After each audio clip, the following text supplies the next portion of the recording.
अस्सलाम वालेकुम। दी पैनल के साथ मैं हूं बशर मजीद मिर्ज़ा। नाजरीन, आज एक वाक़या पेश आया लाहौर में इचरा बाज़ार में। एक ख़ातून जिसने अरबी कैलीग्राफी वाला एक लिबास पहना हुआ था और आम अफराद ने उसको समझा कि शायद कुरानी आयात उस पर दर्ज हैं, तो हुर्मत कुरान में वो मुश्तिल हो गए और ख़ातून को जान से मारने के दर पे हो गए। इसी दौरान पुलिस वहाँ पहुंची और पुलिस की एक बहादुर ऑफिसर ने उसको अपनी नफरी के हमरा सेव किया। वहाँ पे हमने देखा कि लोग हुर्मत कुरान और हुर्मत रसूल के नारे लगा रहे थे। नाज़रीन, यहाँ पे एक बहुत बड़ी कन्फ्यूजन ये है कि हम आम तौर पे जब हुर्मत कुरान की, हुर्मत रसूल सल्लल्लाहु अलैहि वसल्लम की बात आती है तो यकीनन हमारा जज्बाती होना बनता भी है, चूँकि नबी करीम सल्लल्लाहु अलैहि वसल्लम की नामूस हमारी जानों से भी ज़्यादा अजीज़ है हमें। लेकिन वहीं एक बात हम ये भूल जाते हैं कि कोई भी बात है, कोई भी मालूमात है, कोई भी ख़बर है, उसकी तस्दीक कर लेना भी हमारे ज़िम्मे है। ये भी हदीस मुबारका का मफ़हूम है कि तुम्हारे तक कोई ख़बर पहुँचे तो उसकी तस्दीक कर लिया करो। और ये एक कोड ऑफ एथिक भी है, ये इखलाकियात के ज़माने में भी आता है कि आपके पास जो भी मालूमात पहुँचती है उसकी तस्दीक करें और उसके बाद उसको रिस्पॉन्ड करें। तो ये तमाम वाक़या हो गया। ख़ातून की जान, अल्लाह का शुक्र है कि वो बच गई। अगर कुछ हो जाता माज़अल्लाह तो वो एक बहुत बड़ा इशू होना था और पूरी दुनिया में पाकिस्तान का नाम बदनाम होना था। नाज़रीन, अगर हम ये देखें कि वो जो अरबी कैलीग्राफी वाला लिबास था, उसको बाद में जब लोगों ने सर्च किया तो वो अरबी कैलीग्राफी के साथ एक लिबास था जो कि ऑनलाइन सेल के लिए मौजूद था। वो ख़ातून ने अपनी मर्ज़ी के साथ कोई वहाँ पे बेअदबी नहीं की। और दूसरी बात हमें ये भी सोचनी चाहिए कि अरबी भी एक ज़ुबान है।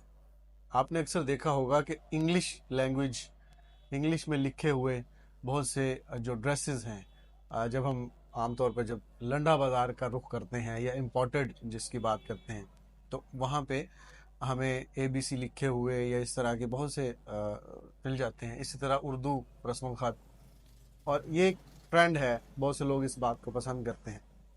तो इसी तरह अरबिक कैलीग्राफी वाले जो लिबास हैं वो सऊदीया और अरबी मुबारक में तो आम तौर पे वो पाए जाते हैं और इसीलिए फॉर सेल हैं। और उसके हम आपको कुछ जो हमने सर्च किया है उसको मुख्तलिफ वेबसाइट्स पे वो फॉर सेल मौजूद हैं। उसके स्क्रीनशॉट हम आपको अपनी स्क्रीन पे दिखा देते हैं ताकि ये बात की तसल्ली हो जाए कि ये वाकई कोई उस खातून ने खुद नहीं बनाया था या कसदन माज़अल्लाह कुरान पाक की बेहुरमती करने का उसका कोई ऐसा मंसूबा नहीं था। वो तो एक उसी लिबास को उसने पहना जो कि आम एक ट्रेंड है और फॉर सेल है। और अगर अरबी एक आम ज़ुबान भी है तो उसको हम ये कह सकते हैं कि उसमें अगर लिखा हुआ था तो उसमें आयात कुरानी कम से कम नहीं लिखी हुई थी। तो खैर, लेकिन इस वाक़े का जो दूसरा हिस्सा है वो ज़्यादा तकलीफ दह है कि जब पुलिस ऑफिसर ने कहा कि इस खातून ने इस तरह के इरादे के साथ इरादतन ऐसा नहीं किया, और फिर उलमा इकराम गालबन वहाँ पर मौजूद थे तो उनके सामने उसने माफ़ी मांगी। नाज़रीन, हम सोच सकते हैं कि उस खातून का माफ़ी मांगना बनता था। उसका क्या कसूर था? गलत फहमी तो हमारी थी, गलत फहमी तो हमारी पब्लिक की थी कि उन्होंने ये समझ लिया। और उस पर जो एक लफ्ज़ लिखा हुआ था जो बड़ा वायरल भी हुआ, ट्रेंड में भी है, तमाम सोशल मीडिया प्लेटफॉर्म पे हलवा लिखा हुआ था। और हलवा जो है वो बाद में मालूम हुआ जब उसका उर्दू में तर्जमा किया गया तो हलवे का जो मतलब था वो था हसीन, खूबसूरत, स्वीट, इस तरह के मानी में वो इस्तेमाल होता है। तो अगर देखा जाए तो कि हलवा भी अगर लिखा हुआ तो हलवा ऐसा कोई लफ्ज़ तो नहीं है कि जिसको अरबी में लिखा हुआ तो आप उससे अंदाज़ा लगा लें कि इसमें जो है वो कोई ऐसी बेहुरमती वाली बात शामिल हो गई। तो वहाँ पे उस खातून को मजबूरन माफ़ी मांगना पड़ी क्योंकि वो नज़र आ रहा था कि इतनी ज़्यादा खौफज़दा हो चुकी है کہ اس کو معافی مانگنا پڑا، لیکن علماء کرام وہاں پہ موجود تھے۔ میں سمجھتا ہوں یا بہت سارے لوگ سوشل میڈیا پہ لوگوں نے اس بات کا بلکہ ٹرینڈ بھی بنا دیا کہ وہ معافی مانگنا نہیں بنتا تھا، کیونکہ غلط فہمی کی بنیاد پہ لوگ اشتعال زدہ ہوئے اور خاتون کے اوپر حملہ آور ہونے کی کوشش کی۔ تو بہرحال اس سارے واقعے سے ہمیں یہ سبق ملتا ہے کہ اس سے پہلے کچھ غلطیاں پہلے بھی ہوئیں اور یہ بھی ایک غلطی ہوتے ہوتے رہ گئی۔ ہمیں بطور قوم، بطور شہری، بطور پاکستانی، بطور مسلمان، ہمیں اس بات کو یقین کر لینا چاہیے کہ ہر شخص آزاد ہے، اس کے اپنے کچھ جذبات ہیں، اور ہم نے اگر کسی بات پہ رسپونڈ کرنا ہے تو مکمل تحقیق کے ساتھ ہو اور اس سے پاکستان کا نام بدنام نہ ہو، اسلام کا نام بدنام نہ ہو اور لوگ اس سے محفوظ رہیں۔ تو بہرحال آج کی ہماری یہ ویڈیو تھی اس بات کو کلیریفائی کرنے کے لیے، اور ایک ہمارا اوپینین تھا ادارے کا جو آپ تک پہنچانا تھا۔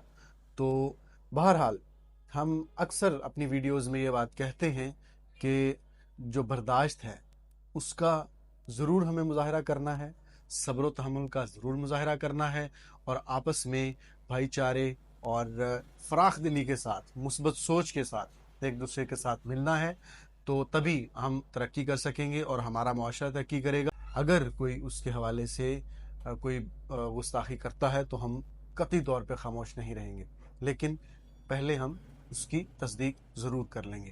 اور یہ ریاست کے پاس پورا حق ہے، ریاست نے پورا قانون بنایا ہوا ہے، اور ہم قانون کے دائرے سے کبھی باہر نہیں نکلیں گے۔ ہم ریاست کے ذمہ لگائیں گے کہ وہ ایسے واقعات پر نوٹس لے اور جو بھی تادیبی کارروائی بنتی ہے وہ کرے۔ بہرحال آپ اس حوالے سے کیا کہتے ہیں، اس واقعے کے بارے میں آپ کی کیا رائے ہے، ہمیں ضرور آگاہ کیجیے گا، اور مزید ویڈیوز دیکھنے کے لیے ہمارا چینل سبسکرائب کر سکتے ہیں آپ، اور کامنٹ میں بتائیے کہ آپ اس حوالے سے کیا کہتے ہیں۔ اجازت دیجیے، اللہ نگہبان۔